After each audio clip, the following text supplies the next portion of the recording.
In the heart of a bustling city shrouded in the unforgiving grip of winter, where snowflakes danced like cruel whispers against the frozen ground, a young girl named Lily huddled in the shadows of a dimly lit alley. Her hands, raw and chapped from the cold, trembled as she pulled an old, threadbare coat tighter around her little brother's frail body. The coat, salvaged from a dumpster months ago, smelled of mildew and forgotten dreams, but it was all she had to shield him from the biting wind that howled through the streets like a predator on the prowl. Little Tommy, only 7 years old, shivered uncontrollably, his wide blue eyes peeking out from beneath the oversized collar, filled with a mix of fear and unwavering trust in his sister. "It's okay, Tommy," Lily whispered, her voice barely audible over the distant hum of traffic.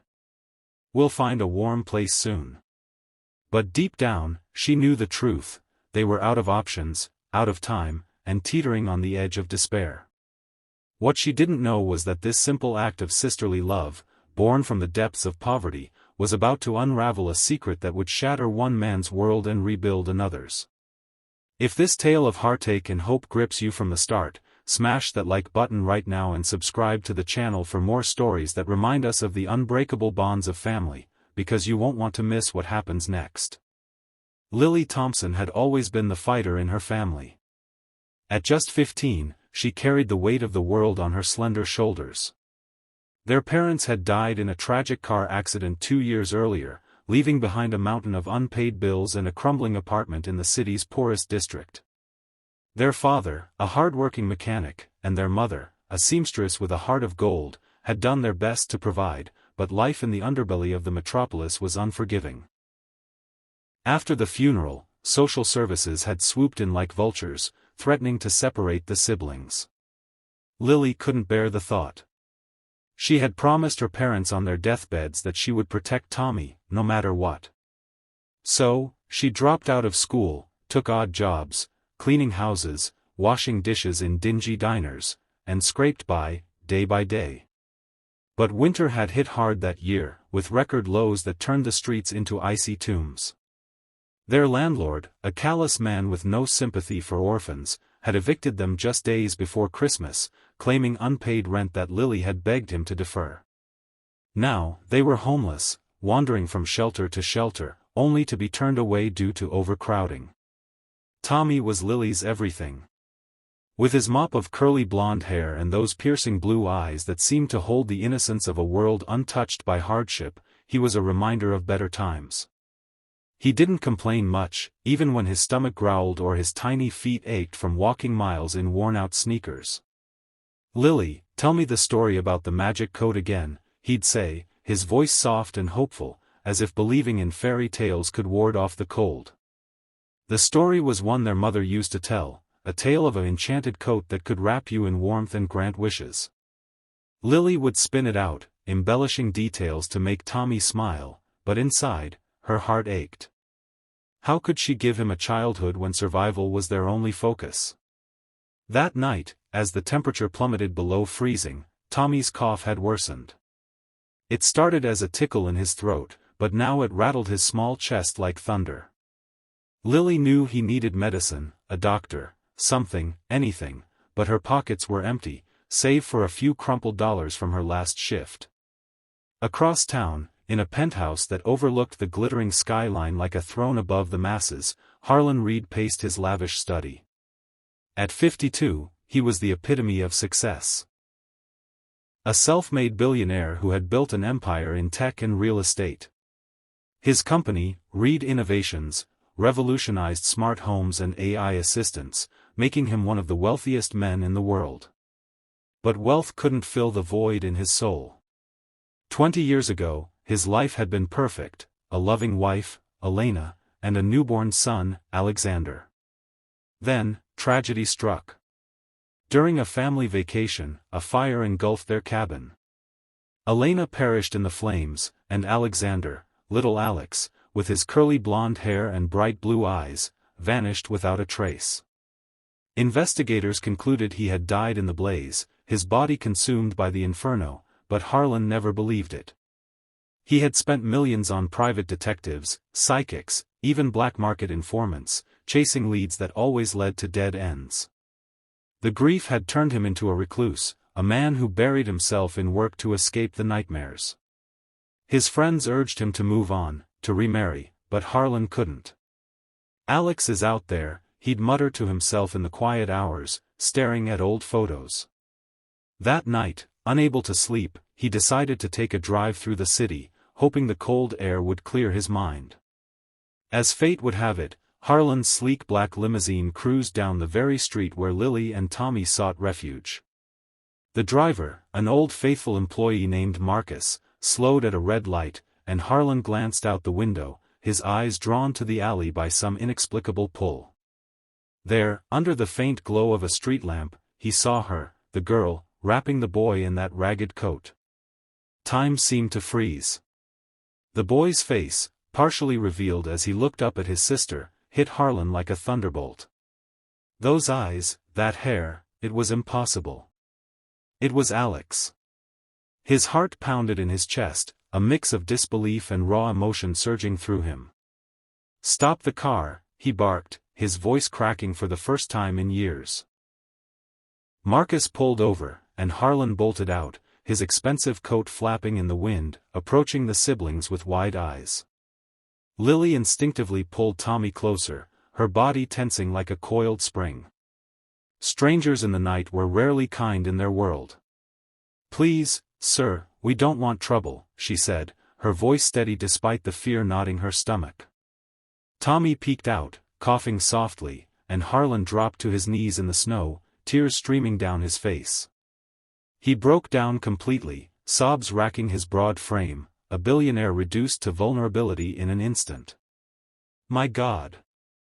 Alex? Is that you?" he whispered, reaching out a trembling hand. Lily stared, confused and alarmed. "His name is Tommy, sir. Please, leave us alone." But Harlan couldn't tear his eyes away.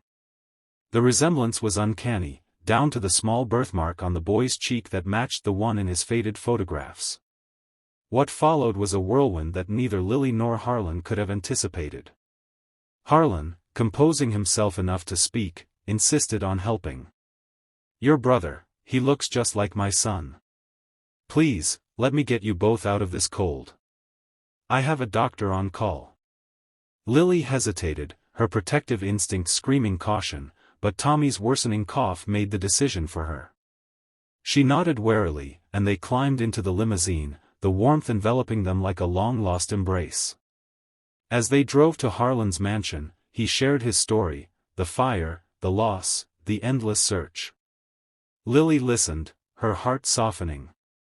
She told him about their parents' accident, how she had fought to keep Tommy with her. "He's all I have," she said quietly. Harlan nodded, understanding that bond all too well. At the mansion, a team of doctors examined Tommy, diagnosing a severe case of pneumonia exacerbated by malnutrition and exposure. Harlan spared no expense, ensuring the boy received the best care. As Tommy rested in a guest room that was larger than their old apartment, Harlan sat with Lily in the grand library, surrounded by books and artifacts from his travels. "I know this sounds insane," he admitted, "but I need to know. Would you allow a DNA test? Just to put my mind at ease." Lily, seeing the genuine pain in his eyes, agreed. The test was expedited, results promised within hours thanks to Harlan's connections. While waiting, Lily explored the house, marveling at the opulence. Marble floors, crystal chandeliers, a kitchen stocked with more food than she'd seen in months. But it wasn't the wealth that moved her, it was Harlan's quiet kindness. He shared stories of his wife, how she had loved children and dreamed of a big family. Lily opened up about her own dreams, wanting to go back to school, perhaps become a teacher to help kids like Tommy. Harlan listened intently, his usual stoic demeanor cracking further. "You've been so strong for him," he said. "More than I ever was." The DNA results arrived like a bombshell. Positive match. Tommy was Alexander Reed, Harlan's long-lost son. The revelation sent shockwaves through everyone. How? Investigators pieced it together. After the fire, a corrupt firefighter had found the baby alive amid the rubble and, seeing an opportunity, sold him to a black market adoption ring. The Thompsons, desperate for a child after years of infertility, had adopted him unknowingly, renaming him Tommy. They had no idea of his origins, raising him as their own until their untimely deaths. Lily's world shattered. Tommy, her brother, wasn't biologically hers. But blood didn't define family, love did. She broke down in Harlan's arms, fearing she'd lose him. "He's my family," she sobbed. Harlan, tears in his eyes again, held her. "And you are too, now. If you'll let me." He proposed a solution: he would adopt Lily legally, making them a family under one roof. No more poverty, no more struggles. But it wasn't just about money. It was about healing wounds.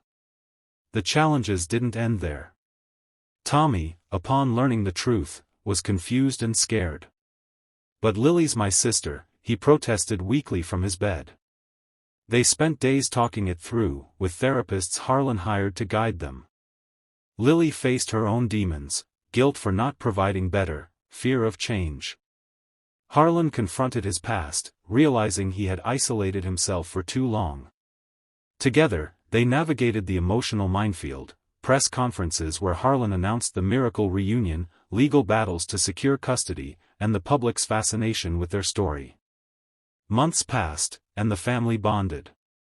Harlan taught Tommy about his heritage, showing him photos of Elena, who Tommy resembled in spirit as much as looks. Lily enrolled in school, pursuing her dreams with Harlan's support. They faced jealousy from distant relatives, media scrutiny that painted Lily as a gold digger before the truth emerged, and Tommy's health setbacks that required ongoing care. But each challenge strengthened them. One pivotal moment came during a family trip to the cabin site, now rebuilt as a memorial. There, Harlan finally let go of his grief, scattering Elena's ashes with Tommy and Lily by his side. "You've given me a second chance," he told them. As winter turned to spring, their lives blossomed. Tommy thrived, his laughter filling the mansion. Lily excelled in her studies, volunteering at shelters to help others like her former self. Harlan, inspired, launched a foundation for orphan children, funding adoptions and support programs.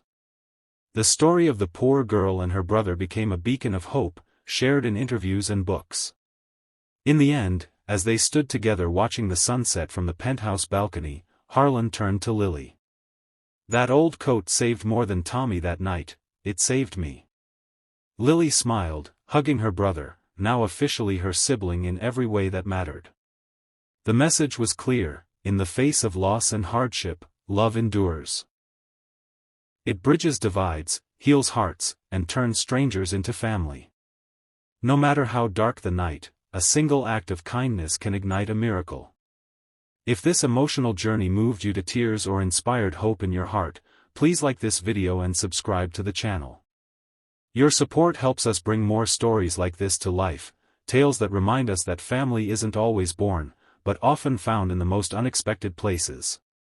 Thank you for watching, and remember, never underestimate the power of love.